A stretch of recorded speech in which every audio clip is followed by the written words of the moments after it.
Halo para pecinta film dimanapun kalian berada. Apa kabar semuanya? Semoga kalian semua selalu dalam keadaan sehat dan dilancarkan dalam semua hal.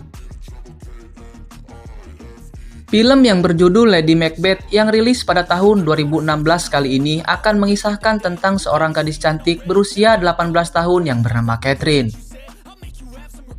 yang baru saja melangsungkan pernikahannya dengan seorang pria kaya berusia 40 tahun yang bernama Alex.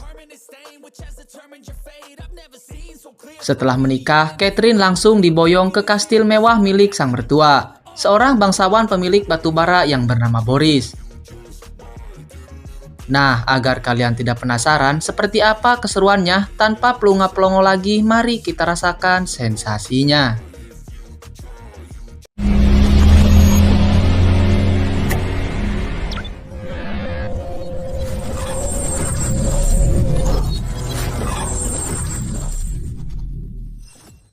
Kehidupan pernikahan Catherine tidaklah sesuai seperti apa yang dia impikan, di mana ia yang berpikir hidup bahagia bak seorang ratu kerajaan di rumah barunya itu, ia justru hidup layaknya seorang tahanan.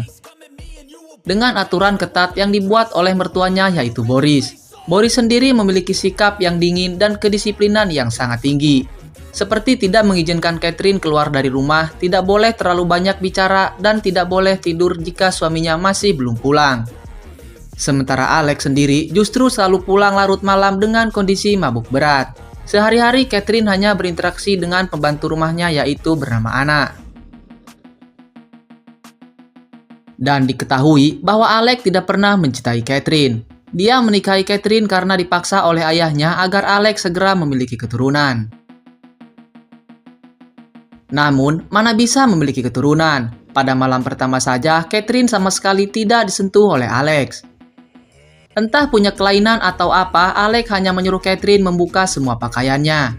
Setelah itu, Catherine disuruh untuk menghadap ke dinding sementara dia memainkan otongnya secara manual atau dikocok sendiri, atau lebih populernya yaitu colai. Catherine yang kebingungan dan gak tahu harus bagaimana hanya bisa mengikuti apa yang diperintahkan oleh suaminya. Pada suatu hari, Alex mendadak harus pergi ke luar kota karena ada ledakan pada salah satu tambang batu bara milik mereka. Setelah Alex pergi, Boris mewanti-wanti kepada Catherine agar tidak perlu keluar dari rumah dan tidak boleh melakukan apa-apa. Boris mengatakan, simpan saja tenagamu untuk melayani suamimu dengan baik saat ia pulang nanti. Setelah suami dan mertuanya pergi, Catherine yang merasa kebosanan karena tidak ada teman yang bisa diajak bicara dan tidak punya kegiatan apapun selain hanya pergi ke gereja pada setiap hari Minggu. Diam-diam, Catherine keluar dari rumah berkeliling di perkebunan kapas yang terlihat sangat luas itu. Pada suatu hari, Anna tidak datang ke kamar untuk melayaninya seperti biasa dan ia pun memutuskan untuk mencarinya di luar rumah. Ternyata Anna dikerjai oleh tukang kebun anak buah suaminya. Melihat hal itu, Catherine tentu saja sangat marah dan memerintahkan para tukang kebun itu untuk menurunkan Anna. Setelah Anna pergi, Catherine bertanya kepada salah satu tukang kebun itu berapa kira-kira berat badannya. Si tukang kebun itu pun kemudian mengangkatnya secara terpaksa untuk ditimbang. Catherine pun sangat terkejut akan ketidaksopanan pria itu. Dia merasa tidak dihormati sebagai istri dari bosnya sendiri. Catherine terlihat sangat kesal dan menyuruh mereka untuk kembali bekerja. Di dalam rumah, Catherine bertanya kepada Anna, siapakah nama pria itu? Anna mengatakan kalau dia adalah pekerja baru bernama Sebastian. Catherine nampaknya sudah mulai penasaran dengan Sebastian. Pria yang 100% beda dengan sikap suaminya yang begitu sangat dingin. Keesokan harinya, terlihat Catherine kembali pergi ke kebun kapas. Di sana, ia pun tak sengaja bertemu dengan Sebastian. Sebastian mencoba untuk menggodanya dan mengajaknya bicara, namun Catherine nampak tak menghiraukannya. Meskipun niatnya datang ke kebun itu hanya untuk melihat Sebastian. Dan pada saat malam hari, tiba-tiba seseorang mengetuk kamarnya, yang ternyata itu adalah Sebastian. Catherine pada awalnya sudah berusaha melarangnya untuk masuk. Namun Sebastian tidak peduli dan terus berusaha untuk tetap bisa masuk. Sebastian pun mengatakan, "Tidakkah kamu merasa kesepian?" Dan tiba-tiba Sebastian mencium Catherine. Pada awalnya Catherine menolak. Mungkin karena sudah merasa lama kesepian tidak diselebeu, akhirnya ia pun luluh dengan rayuan geledek milik Sebastian. Hingga pada akhirnya malam itu pun mereka melakukan pergenjotan untuk pertama kalinya. Keesokan paginya, melihat Catherine tidur tanpa pakaian, Anna nampak sudah mulai curiga bahwa ada yang tidak beres. Catherine yang tadinya pendiam dan suka murung kini nampak ceria. "Ya iyalah, abis kena genjotan geledek, bos. Setiap harinya Catherine dan Sebastian diam-diam berniat untuk melakukan pergenjotan setiap ada kesempatan. Dia pun sudah jarang pergi ke gereja, hingga membuat seorang pastor kepercayaan keluarga Boris datang mengunjunginya. Rupanya, diam-diam Anna memberitahu si pastor kalau Catherine sering menyelinap keluar rumah tanpa sepengetahuan suaminya. Catherine nampak kesal atas pengaduan yang dilakukan oleh Anna. Suatu hari, Anna melihat Sebastian menyelinap masuk ke kamar Catherine. Dan dari lubang pintu, Anna juga melihat sendiri mereka sedang melakukan pergenjotan. Saat sedang mencari jamur di hutan, Sebastian menghampiri Anna.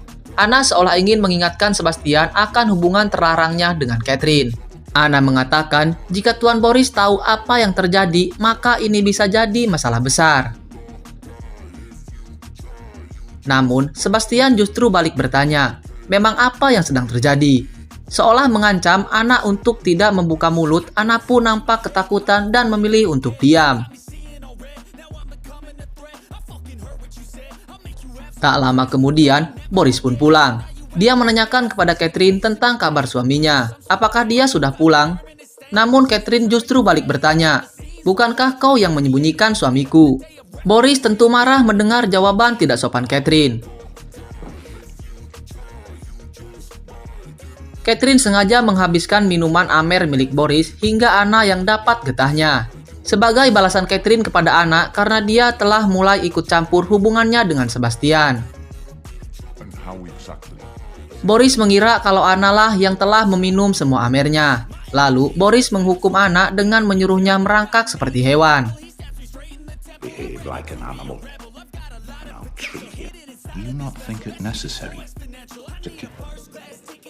Singkat cerita, Anna memberitahu Boris akan hubungan terlarang Catherine dengan Sebastian.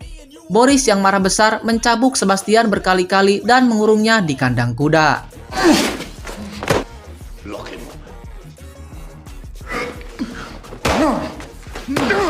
Mendengar Sebastian yang dikurung, Catherine mencoba untuk membebaskannya. Namun, kunci kandang itu dipegang oleh Boris. Tanpa rasa takut, Catherine memaksa Boris untuk segera membebaskan Sebastian. Namun, Boris malah marah besar dan memaki Catherine dengan kata-kata kasar. It's your son. Where is he? He has...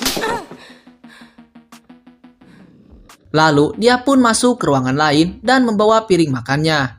Dari luar, terlihat Catherine mengganjal pintu ruangan itu dengan menggunakan kursi agar Boris tidak bisa keluar.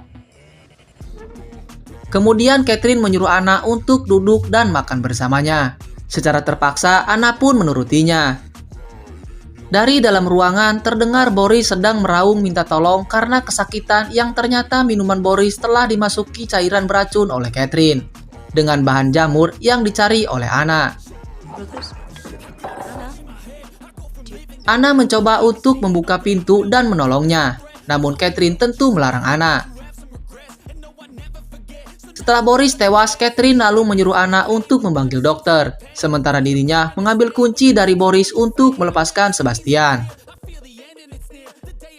Mulai hari itu, dia tidak bisa berbicara sepatah kata pun. Lalu Catherine mendapat surat dari Alex bahwa dia tidak bisa pulang ke pemakaman sang ayah. Dia meminta Catherine yang mengurus semuanya.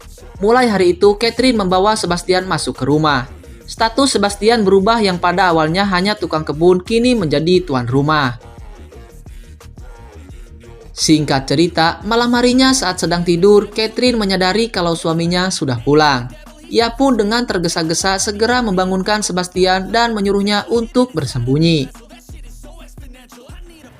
Sebastian ketakutan bukan kepalang, sementara Catherine malah menertawainya. Nampak tak ada kekhawatiran sama sekali di wajahnya atas kepulangan suaminya itu.